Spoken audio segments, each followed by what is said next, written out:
Commander Kim Ji-ho stood before the imposing Galactic Tribunal, her back straight despite the heavy energy cuffs binding her wrists. The vast chamber stretched around her, its dark stone walls embedded with glowing blue crystals that cast eerie shadows across the floor. 7 alien judges towered above on floating platforms, their various forms creating a bizarre silhouette against the starscape, visible through the massive dome overhead. Ji-ho tried to ignore the whispers from the audience galleries where hundreds of beings from across the galaxy had gathered to witness her trial. Humans were still relatively new to the galactic community, and many species viewed them with curiosity or contempt. "Silence," boomed the High Justice Counselor Mev, his translucent skin pulsing with colors that reflected his irritation. His 6 eyes blinked in sequence as he shuffled the holographic documents before him.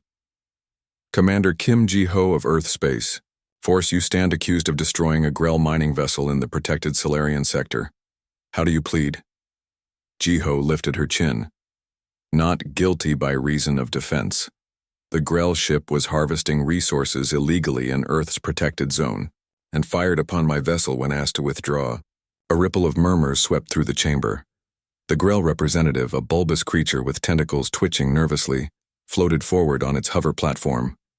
"Lies," it gurgled through its translator. "Our peaceful mining operation was attacked without warning by this primitive." Ji-ho clenched her jaw but remained silent. Her Earth government-appointed lawyer, Lee Tae-wan, stepped forward. Unlike Ji-ho in her military uniform, Tae-wan wore formal diplomatic robes that seemed to shimmer under the strange light. "We have submitted evidence from Commander Kim's vessel logs showing the Grell fired first," Tae-wan said, his voice steady despite the pressure. "Furthermore, we have documentation proving that sector was designated as protected under Treaty 459B, which the Grell Confederation signed just 3 standard cycles ago." High Justice Mev waved a dismissive hand. "The evidence has been reviewed and found inconclusive." Ji-ho couldn't hide her shock. "Inconclusive? The data recordings are crystal clear." "Silence," Mev thundered. "You will speak when addressed directly." One of the other judges, a being composed of what looked like living smoke contained within a crystalline exoskeleton, leaned forward. "Perhaps the human does not understand our customs," it said, voice like grinding glass. "Their species is young, impulsive." "Young, yes," added another judge with features resembling an Earth octopus. "But dangerous. This incident proves they cannot be trusted with advanced technology." Ji-ho exchanged a glance with Taiwan. This wasn't a fair trial. It was political theater. Earth had been gaining influence too quickly for the comfort of the established powers. The deliberation continued for hours, with technical arguments and obscure legal precedents that Ji-ho suspected were being invented on the spot. When the judges finally called for a recess, Tae-wan approached her with a grim expression. "This isn't going well," he whispered. "The Grell have substantial mining interests throughout this sector. Several judges have financial connections to their operations." "So, what happens now?" Ji-ho asked, keeping her voice low. "They'll make an example of you. The question is how severe the punishment will be." When the tribunal reconvened, the atmosphere had changed. The galleries were fuller, and Ji-ho noticed several human diplomats had arrived. Too little, too late, she thought. High Justice Mev raised his hands for silence. "The tribunal has reached its decision. Commander Kim Ji-ho, you have been found guilty of unprovoked aggression, destruction of property, and violation of peaceful space." Ji-ho opened her mouth to protest but caught Taiwan's warning look. "The traditional punishment for such crimes would be mind-wiping and servitude," Mev continued.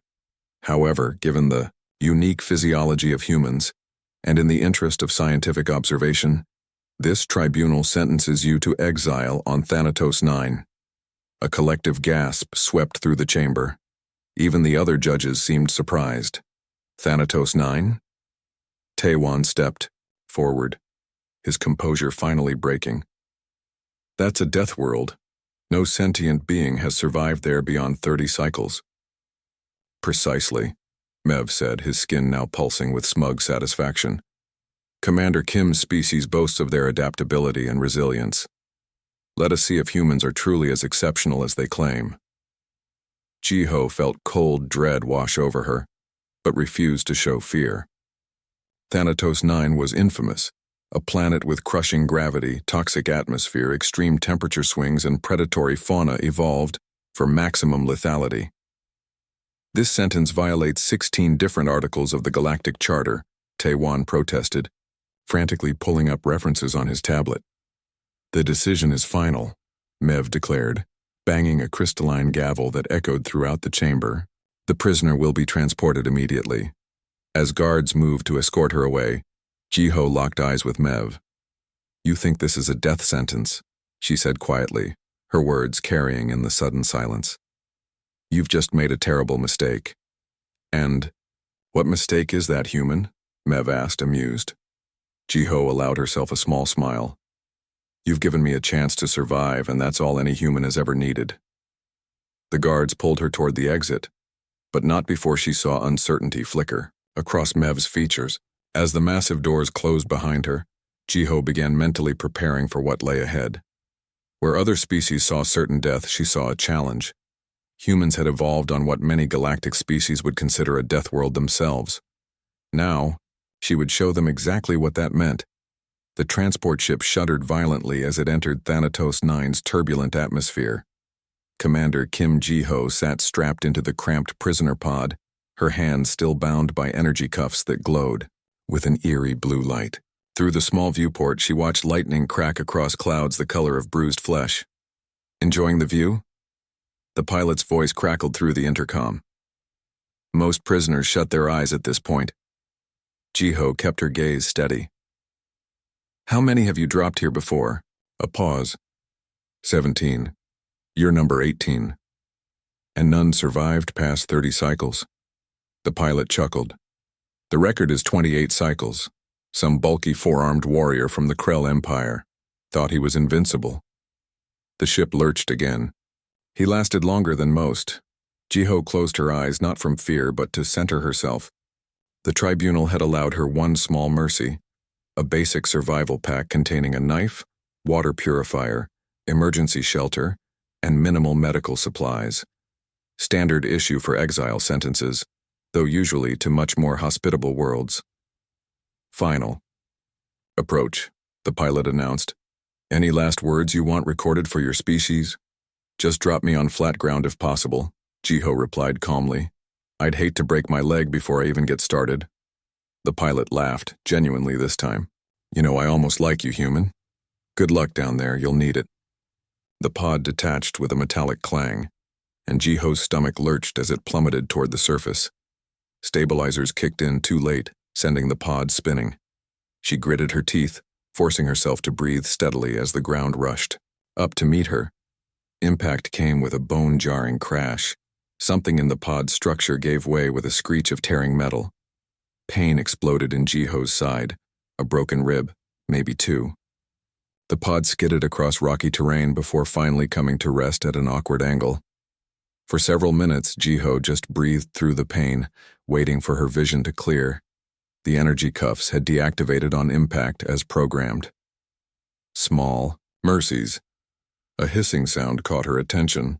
The pod was taking in the planet's atmosphere, gradually adjusting its interior to match outside conditions. Within hours, she would be breathing Thanatos 9's air, which contained trace elements toxic to most sentient life. Jiho fumbled for the emergency medical kit and pressed an auto-injector against her neck. Pain relief flooded her system, allowing her to think more clearly. She activated the pod's exterior cameras. The landscape outside looked like something from a nightmare. Jagged black rocks stretched to the horizon under an angry red sky. Acid rain began to fall, sizzling where it hit the pod's exterior. In the distance, something large moved between rock formations, local wildlife already aware of her arrival. Okay, Jiho muttered to herself. First things first. She checked the atmospheric readout. Gravity, 1.4 times Earth standard. Manageable, but exhausting long-term. Atmospheric pressure high but within human tolerance. Oxygen content surprisingly adequate. Temperature, currently 40 degrees C. but would likely plummet after sunset. Jiho gathered her survival pack and the pod's emergency supplies. The tribunal expected her to die quickly, but they had underestimated human stubbornness and her personal determination. The pod door was jammed. Jiho braced herself against the wall and kicked repeatedly until it gave way with a screech of protesting metal. Immediately, hot wind carrying stinging particles rushed in. She pulled a filtration mask from her pack and secured it over her face before peering outside. She needed shelter before nightfall. The pod wouldn't suffice. Its damage would leave her exposed to the elements and whatever predators roamed after dark. About half a kilometer away, she spotted what looked like a cave entrance in a cliff face. It would have to do. Jiho stepped onto Thanatos 9's surface, immediately feeling the crushing gravity pull at her muscles. The ground itself seemed hostile. Sharp stones cut through her boots, and patches of what looked like moss gave off visible toxic fumes when disturbed. She had taken only 3 steps when a piercing screech split the air. Looking up, Jiho saw 3 winged creatures circling overhead, their leathery wings spanning at least 4 meters each. Their bodies were serpentine, but each had multiple eyes that gleamed with predatory intelligence. "Not yet," Jiho whispered. "I haven't even started." She broke into an awkward run toward the caves, each step jarring her broken ribs. The creatures dived, their screeches becoming more frenzied. Jiho grabbed a jagged rock and hurled it at the closest attacker, striking it in the center mass. The creature veered away with an indignant cry. The acid rain intensified, burning tiny holes in her prison jumpsuit. Each droplet that touched exposed skin left an angry red welt. Jiho pushed harder, lungs burning from the exertion under higher gravity. She reached the cave entrance just as the largest of the flying predators made a final dive. Jiho rolled inside, the creature's talons scraping against her back before it pulled away, unwilling to follow into the confined space. Gasping for breath, Jiho crawled deeper into the cave until the sounds of the creatures faded. Her hand touched something that crunched. Bones. Many bones from creatures she couldn't identify. She'd found shelter, but it was clearly something else's home. A low growl emerged from the darkness deeper in the cave. 2 yellow eyes reflected what little light reached this far inside. Jiho fumbled in her pack and pulled out a light stick, cracking it to release its glow. The creature hissed and backed away, apparently sensitive to light. It was roughly the size of a tiger with 6 legs and armored plates covering its body. Its jaws could easily crush her skull. "This is going to be your home or mine," Jiho told it, drawing her knife with her free hand. "I vote mine," the creature charged. Jiho didn't hesitate. She threw herself to the side and slashed at its unprotected underbelly as it passed. The knife barely penetrated its tough hide, but the wound was enough to make the beast howl in pain and confusion. Few prey ever fought. Jiho used its moment of disorientation to grab a heavy bone from the cave floor and smash it against the creature's head. Once, twice, 3 times, until the beast retreated deeper into the cave complex, leaving a trail of greenish blood. Exhausted, Jiho collapsed against the cave wall. Day 1 on Thanatos 9, and she'd already broken ribs, been attacked by flying predators, suffered acid burns, and fought a cave monster. The tribunal would be disappointed she wasn't dead yet. As darkness fell outside, the temperature plummeted as predicted. Jiho set up the emergency shelter deeper in the cave, creating a small barrier between herself and whatever might return in the night. She treated her wounds as best she could and took inventory of her supplies. "Water for 7 days," she murmured. "Food for 5. After that, she would need to learn what was edible on this hellish world. She would need to establish a permanent shelter, find a reliable water source, and create weapons for hunting and defense. The planet trembled beneath her as some distant seismic activity sent vibrations through the ground. Outside, new sounds emerged, hunting calls of nocturnal predators even more terrifying than those she'd encountered. Jiho closed her eyes, focusing on her breathing. 30 cycles is the record to beat, she whispered. Let's see if we can double it. 45 cycles had passed since Jiho crashed onto Thanatos 9. The tribunal's monitoring satellites had been recording her progress with increasing bewilderment. Not only had she survived well beyond the expected 30 cycles, but she showed no signs of deteriorating health or diminished capability. Jiho crouched at the entrance of what she now considered her home, no longer just a cave, but a network of interconnected chambers she had carefully mapped and modified. The morning sun cast long shadows across the valley where she had established her territory. In the distance, a herd of six-legged herbivores grazed cautiously on the toxic vegetation that somehow nourished them. Another beautiful day in paradise, she muttered, adjusting the leather straps of her homemade spear. Her original uniform had long since disintegrated from acid rain and daily wear. Now she wore garments crafted from the hides of local predators, primarily the cave beast she had first encountered and eventually killed after it made one too many attempts on her life. Its tough, scaly skin had proven surprisingly resistant to the planet's harsh elements. Jiho checked her water collectors, shallow basins carved from stone that gathered the less acidic morning dew before the harsh midday rain began. Her discovery that she could process the planet's water had come as a surprise. What should have poisoned her instead gave her strength after she developed a filtering system using local minerals and plants. Something in her human digestive system broke down the toxins in ways the tribunal's scientists hadn't anticipated. Familiar screech echoed overhead. Jiho looked up and whistled sharply. The flying creature, similar to those that had attacked her on arrival but smaller, circled lower. Unlike its wild cousins, this one had a crude leather harness around its serpentine body. "Come on down, Spike," Jiho called. The creature, which she'd named after its row of dorsal spines, swooped down and perched on a nearby rock formation. It dropped something from its jaws, a small rodent-like animal with too many legs. Jiho had spent weeks gaining the creature's trust after finding it injured by a larger predator. Now they had a symbiotic relationship. She protected it and it helped her hunt. "Good job," she said, tossing it a piece of dried meat from her pouch. The creature caught it mid-air and swallowed it whole. Jiho gathered her exploration gear, pack containing water, dried food, tools, and weapons. Today she would push deeper into the cave network than ever before. She'd discovered strange markings on the walls that suggested intelligence rather than natural formation. "Watch the entrance," she told Spike, who settled onto his perch, yellow eyes scanning the horizon for threats. Deep in the cave system, Jiho followed a passage that sloped steadily downward. The air grew warmer rather than cooler, unusual for underground. Her handmade torch illuminated walls that were too smooth to be natural. Occasionally she passed symbols carved into the stone, definitely not random patterns. After nearly an hour of careful descent, the passage widened suddenly into a vast chamber. Jiho's torch barely penetrated the darkness, but she could feel the immensity of the space. The air here tasted different, cleaner somehow. She fumbled in her pack for more light sticks and activated several, tossing them in different directions to better see her surroundings. What they revealed made her breath catch. The chamber was artificial, a perfect dome at least 100 meters across.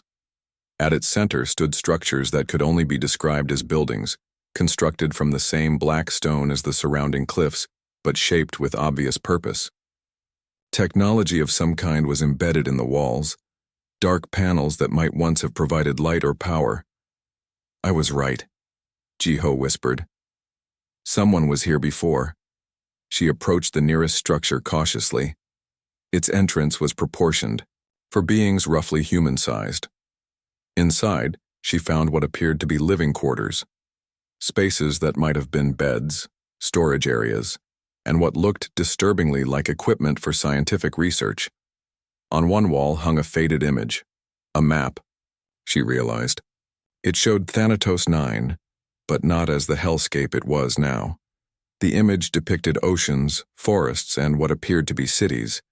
This planet had once been habitable, perhaps even beautiful. Jiho spent hours exploring the underground complex, piecing together its purpose through the artifacts and images she found.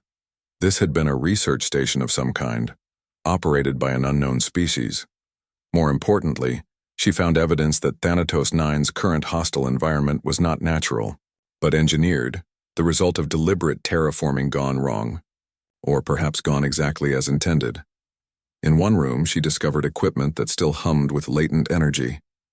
After careful study, Jiho realized it was a communications array, dormant but potentially functional. If she could restore power, to it she might be able to send signals off-planet. They never expected anyone to get this far, she realized. They don't know this is down here. Jiho spent the next several cycles working obsessively to understand the ancient technology. Human technology might be considered primitive by galactic standards, but Jiho's engineering background helped her grasp the fundamental principles. The equipment used crystalline power sources similar to those she'd seen in the tribunal chamber, technology that was apparently common across many civilizations. After several failed attempts and one minor explosion that singed her eyebrows, Jiho managed to divert power from what seemed to be an auxiliary generator. The communications array hummed to life, its screens glowing with symbols she couldn't read but whose function she could guess. Jiho modified the array to broadcast on standard emergency frequencies.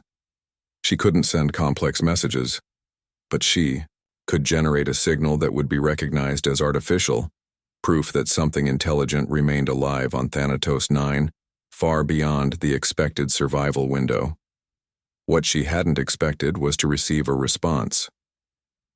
The array's receiver crackled with static 3 days after she activated it. At first, Jiho thought she'd imagined it, but then a voice emerged, distorted but unmistakably sentient. "Survivor of Thanatos IX, we receive your signal. Identify yourself." Jiho hesitated before responding. "Commander Kim Jiho, Earth Space Force. Who am I speaking with?" A pause. "We are the Resistance. We monitor the Tribunal's punishment worlds. No exile has ever broadcast from Thanatos IX before. The Tribunal doesn't know I found this facility," Jiho explained. "This planet, it wasn't always like this. Someone changed it deliberately." "Yes," the voice confirmed. "Thanatos IX was once called Ilaria, a garden world. The Tribunal transformed it into a death sentence 3 centuries ago when they discovered its inhabitants were developing faster-than-light technology independently. Rather than welcome them into the galactic community, the Tribunal feared competition." Jiho felt cold anger build inside her. They murdered an entire civilization? The official record claims a natural disaster.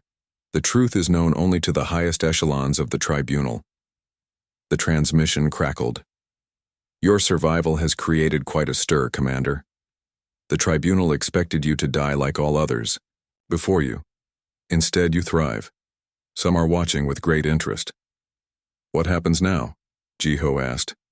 "Continue as you have been. The Tribunal will send an inspection vessel at the 120 cycle mark. It is standard procedure to collect remains and data. We suggest you prepare a suitable welcome." Jiho smiled grimly. "Oh, I will. I definitely will." As the transmission ended, Jiho felt something she hadn't experienced since her arrival: hope. Not just for herself, but for justice. She wasn't just surviving anymore. She was gathering evidence of the Tribunal's crimes, and in 75 more cycles, she would be ready to show the galaxy exactly what humans were capable of when pushed to their limits. The Tribunal inspection vessel broke through Thanatos IX's angry red clouds exactly on schedule, 120 cycles to the day since Jiho's exile began. The sleek silver craft descended cautiously, sensors scanning the hostile terrain for what its crew expected would be scattered human remains, or at best, a simple grave marker. What they found instead left them hovering in confused silence. Where Jiho's pod had crashed now stood a small but thriving compound. Stone walls surrounded several structures built from a combination of salvaged pod materials and native resources. Carefully tended plots contained plants that should not have been able to grow in Thanatos IX's toxic soil. Most shocking of all, a crude landing pad had been cleared with glowing markers outlining its perimeter. Inside the main structure, Jiho watched the ship's approach on a screen she'd salvaged from the ancient underground facility. Beside her, Spike chittered nervously, sensing her tension. The flying creature had grown considerably, and now sported a more elaborate harness equipped with small storage pouches. "Easy, boy," Jiho murmured, scratching beneath the creature's jaw. "We've been preparing for this day a long time." She looked different now than the proud military commander who had stood before the tribunal. Her once regulation hair had grown long and was braided tightly against her scalp. Her skin had darkened from constant exposure to the red sun, and new scars marked her arms and face. The prison uniform was long gone, replaced by clothing made from native materials. Tough leather from predator hides and fabric woven from processed plant fibers she'd cultivated herself. Most notably, she moved differently, more fluid, more aware. The crushing gravity of Thanatos 9 had reshaped her body, making her denser, stronger. What had once been exhausting was now normal. What had once seemed impossible was merely challenging. The ship landed with a hiss of stabilizers. Jiho stood and picked up a staff topped with the fang of one of the largest predators she'd killed, a 2-meter tooth from a creature that had nearly ended her survival story at Cycle 78. "Game time," she said to Spike, who flapped his wings in response. Outside, 3 figures emerged from the ship wearing full environmental suits, standard protocol for Thanatos 9's hostile atmosphere. They moved cautiously, weapons drawn, but not raised. Jiho watched from the doorway of her shelter, letting them come to her. The lead figure, taller than the others, stopped abruptly when Jiho stepped into full view. Even through the tinted visor, she could sense the shock. "Impossible," came a voice through the suit's external speaker. Jiho recognized the accent immediately, Vexillian, one of the tribunal's bureaucratic species. "Welcome to my home," Jiho said calmly. "I'd offer refreshments, but I doubt you'd survive them." The 3 visitors exchanged glances. The leader stepped forward again. "Commander Kim Jiho, you survive?" "Thrive, actually," Jiho corrected. "Your scanners can confirm my health if you don't believe your eyes." The second visitor was already scanning her, the device in its 4-fingered hand beeping rapidly. "Bio readings are unprecedented. Enhanced muscle density, adapted lung function, elevated toxin resistance. This cannot be correct." "Oh, it's correct," Jiho said. "Turns out humans are remarkably adaptable. Your tribunal should have done better research." The third visitor, smaller than the others, had been scanning the compound rather than Jiho. "These structures impossible with standard survival pack, and these plants they should not grow here." Jiho smiled. "I've had time to experiment. The soil responds well to certain treatments. Would you like a tour? I'm quite proud of what I've built." The visitors followed in stunned silence as Jiho showed them her water collection system, her gardens, the solar still she'd constructed to purify water, and the array of weapons she'd crafted for hunting. "Most exiles are dead within 10 cycles, the leader finally said. "The record was 28 cycles. "Yes, I know. The pilot told me before dropping me here." Jiho gestured around her. "I passed that milestone a long time ago." What she deliberately didn't show them was the underground facility. That remained her secret advantage. "We were sent to collect remains and data," the second visitor said, sounding uncertain. "Our orders have changed," Jiho said firmly. "I assume your ship has communication capabilities. The tribunal will want to know about this development." While the visitors conferred among themselves, Jiho retreated to her dwelling and retrieved a small device she'd prepared. A data crystal containing selected information she'd gathered from the underground facility. Enough to be intriguing, not enough to reveal everything. When they returned, the leader's posture had changed, more respectful, less certain. "The tribunal requests your return for examination. This situation is unprecedented." Jiho laughed. "I bet it is, but I won't be returning as a prisoner or a specimen. You misunderstand. The tribunal offers amnesty in exchange for information about your survival methods. Your adaptations could be valuable." "I'm sure they could," Jiho said coolly. "And I'm happy to share that information. After a public hearing about why this planet is a death world in the first place." The visitors stiffened. "What do you mean?" Jiho tossed the data crystal to the leader, who caught it reflexively. This contains historical records I've uncovered. Thanatos 9 was once called Ilaria.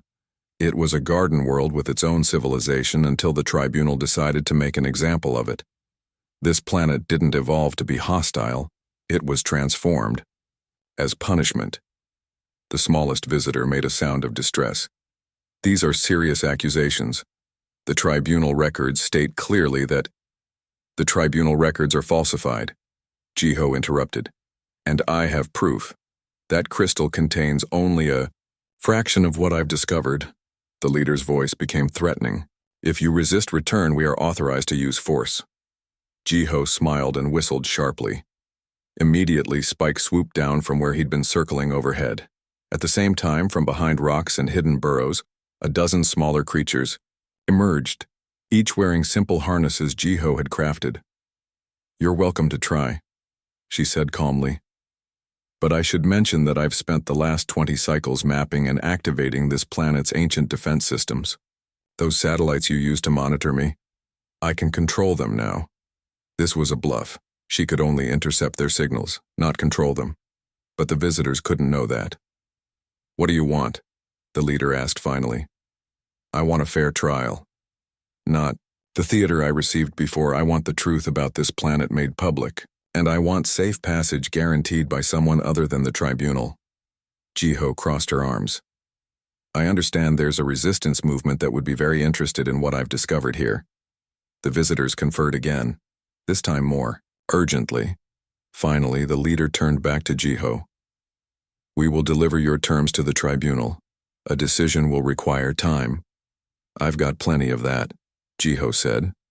I've survived 120 cycles on the deadliest planet in the galaxy. I can wait a little longer for justice. As the inspection team retreated to their vessel, Jiho felt a surge of satisfaction. For the first time since her exile began, the power balance had shifted. She wasn't just a survivor anymore. She was a living witness to the tribunal's crimes, and they had no idea how much she really knew. The ship departed, leaving Jiho standing on the landing pad, Spike perched on her shoulder. They'll be back, she told the creature, and next time, we won't be staying.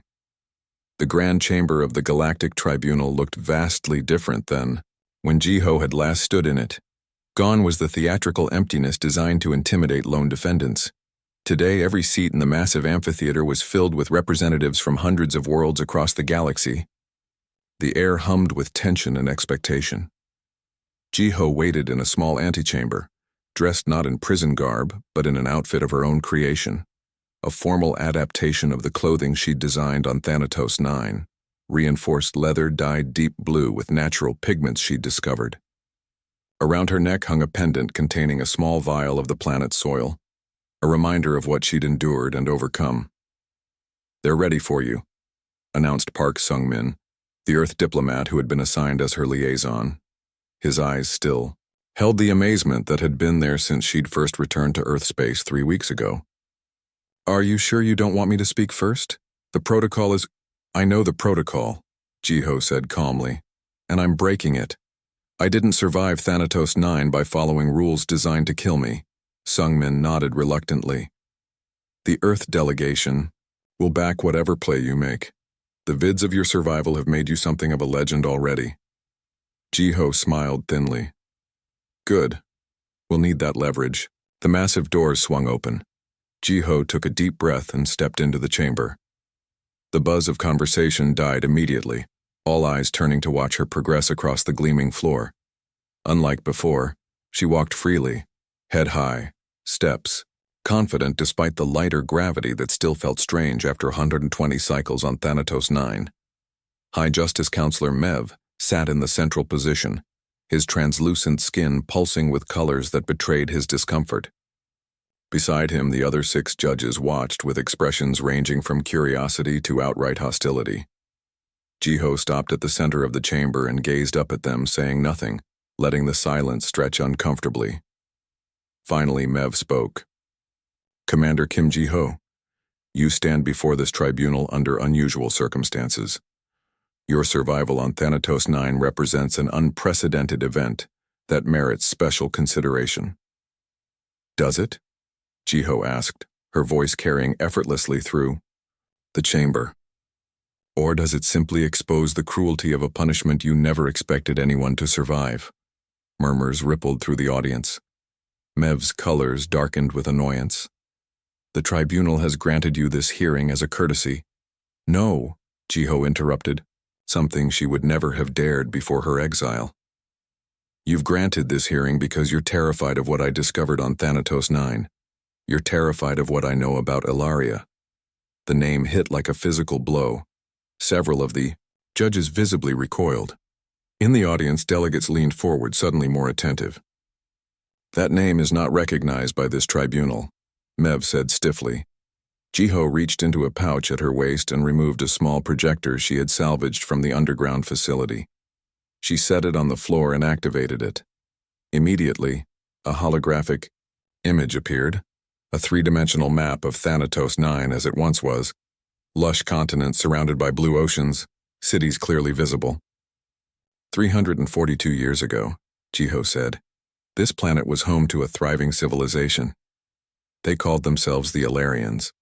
They had cities, art, science, and they were on the verge of developing faster than light travel independently. She touched the projector again. The image shifted to show official tribunal documents, the authenticity markers clearly visible. Instead of welcoming them to the galactic community, the tribunal saw them as a threat.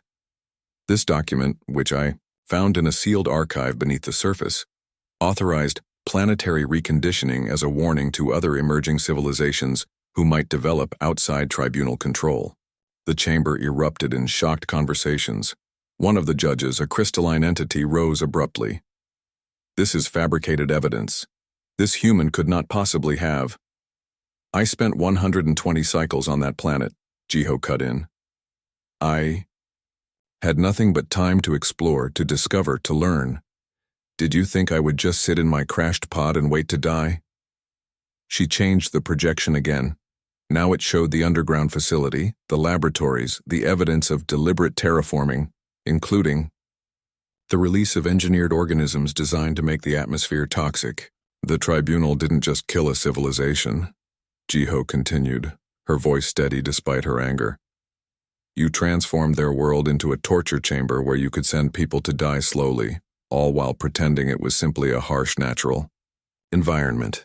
You turned genocide into a weapon of ongoing punishment. In the Earth delegation section, she noticed several members recording every word. Good. This needed to spread beyond this chamber. Mev slammed his gavel. These accusations are outrageous. This tribunal has maintained peace across the galaxy for millennia. Through fear, Jiho finished for him. Through the threat of what happened to Ilaria happening to anyone else who challenges your authority. A delegate from the back of the chamber stood, a tall, willowy being with pale blue skin. I request verification of these documents. Others joined in, demanding authentication. The chamber descended into near chaos, with delegates shouting questions and accusations at the judges. Jiho noticed a subtle movement behind the judge's platform. A security officer was edging closer, something in his hand that didn't look like standard restraints. Jiho's heightened senses, developed over months of constant vigilance on Thanatos 9, caught the faint whine of an energy weapon powering up. When the attack came, it was aimed not at her, but at the projector. The security officer fired from behind the judge's platform, attempting to destroy the evidence. Jiho moved with speed that shocked everyone, especially herself.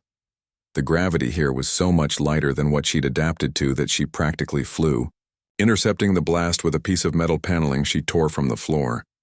The deflected energy bolt struck one of the ceremonial banners hanging from the ceiling, setting it ablaze.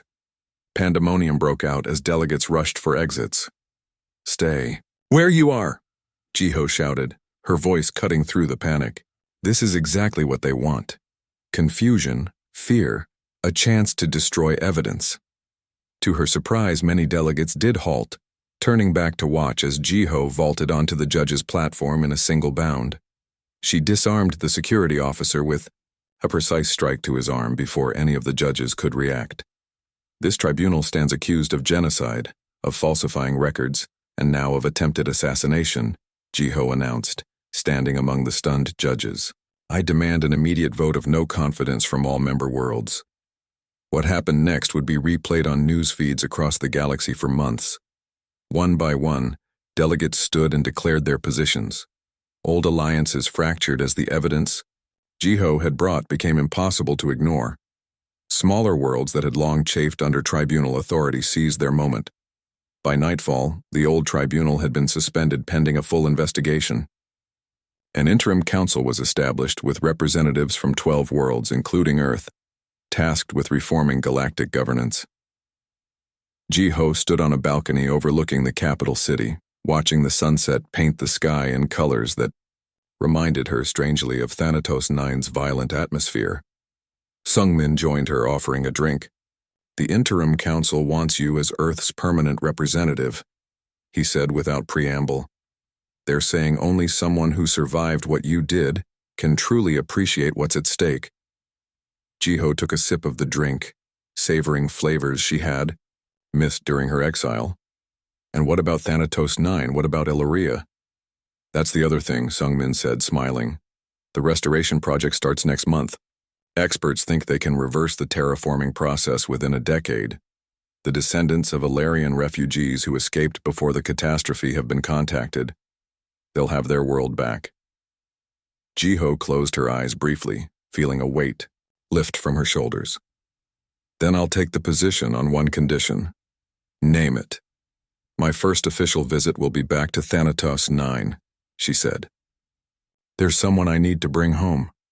Sungmin looked confused. Someone? The record showed you were the only exile. Jiho smiled, thinking of Spike waiting in the specially prepared habitat she'd insisted on. The flying creature had refused to leave her side during the rescue, forcing the retrieval team to bring him along. Let's just say that humans weren't the only adaptable species on that planet, she said. And I keep my promises to those who help me survive. As darkness fell over the city, Jiho felt a sense of peace she hadn't experienced since before her trial. The tribunal had sentenced her to die on a death world, never expecting that instead, she would return with the power to bring their whole corrupt system crashing down. Tomorrow would bring new challenges. A galaxy in turmoil needed steady hands to guide it toward something better. But tonight she would rest, knowing that sometimes justice came from the most unexpected places, even a world designed to kill everyone who set foot on it. Sometimes, it just took one stubborn human to change everything.